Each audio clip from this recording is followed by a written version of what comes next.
Just having a quick walk in a little park here in Bedminster in Bristol, and I was just having a quick thought this morning. I recently listened to a talk about Hannah in 1 Samuel chapter 1.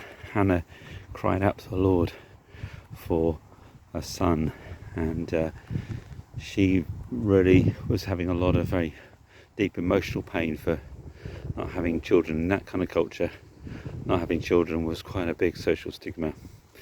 And Tim Keller, the Bible teacher, points out the way in which she then actually sacrificed her social status in many ways by saying, okay, I'm going to give this child over to God, and she weaned him, and then she only saw him once a year, and he was sent up to the temple to in Shiloh to serve and to work with Eli, the elderly priest, and his family. Now the thing is that not only was that a lack of social status in people not seeing her with a child, and it was the only child that she had, so she still remained in that kind of slightly stigmatized, or very stigmatized actually, very stigmatized standing to people locally. But also the other thing that suddenly struck me, and I hadn't quite tied the two things together this morning, was that what we know from beginning of 1 Samuel is that Eli's sons were very wicked. In actual fact, sadly, later on, Samuel's sons also didn't follow the Lord, but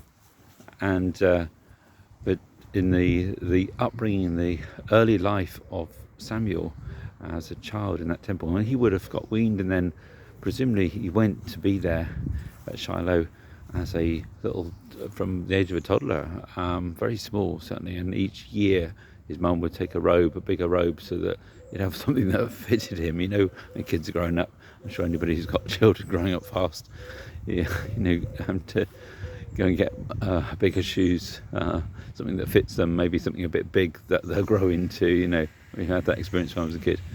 Okay, so that's the situation for Samuel, that he goes up to Shiloh to go and minister and learn the ropes with ministry with his family. But are they a great family? Is it a great situation? Well, actually, to grow up in his upbringing from a toddler, all these formative years, and what is he around? He's around Shiloh, the temple, the usual practices, the sacrifices that go on there, etc. But also, the sons are aggressive, abusive towards people, threatening towards people. They say, like, give us the whole sacrifice beforehand. We're not going to boil the meat, which is what they would normally do, get rid of the fat.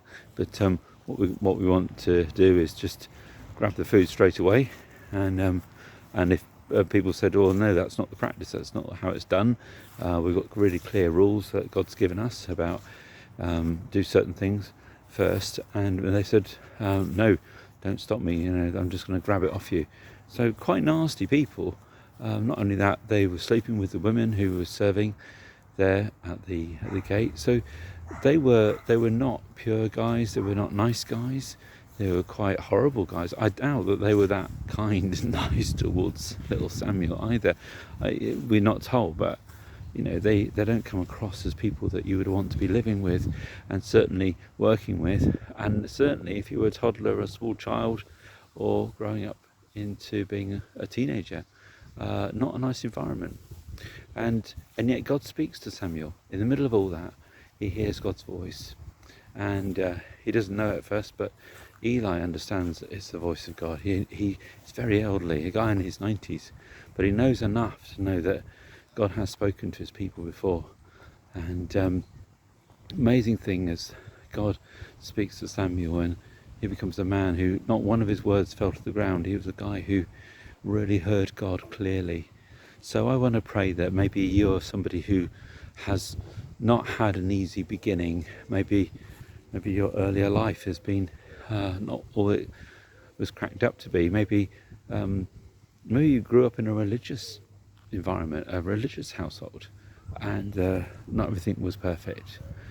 sometimes that's even harder in its certain aspects, because the things about religious upbringing that people expect that should be there, actually it's really turned you off religious stuff, and it's kind of made you feel very resentful or bitter if there's been something abusive in a religious situation. It feels much worse. It shouldn't have been like that, and it doesn't really speak very well about what God's like.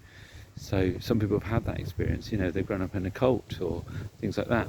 And so I just want to pray that God would give us real grace. If you've grown up in a difficult situation for whatever reason, I pray that God would really redeem everything. And you know what? God can speak to children even who've grown up in difficult situations. I'm just moving around it, but there's a beautiful morning sun, and I don't want to go all disappear on camera with trying to communicate something. But anyway, yeah, so if you've grown up in a difficult situation, if you've grown up in a difficult environment, one that was religious or not, it doesn't matter, but it's not all it was cracked up to be. I just pray that you would find God's hope and healing, and also hear God's voice, and know also that God has got his plan, and God has been working in your life from the early days, and he's got great purposes for you. And bless you. I pray that today will be an amazing day, and that God would take every bit of our history and experience and use it for his good, use it for a greater purpose in wonderful ways, and with a great hope for the future as well. So everything is possible to be redeemed, everything is possible to be used for God's kingdom and purpose. Even if it was a very painful and difficult situation, God can turn it round for good.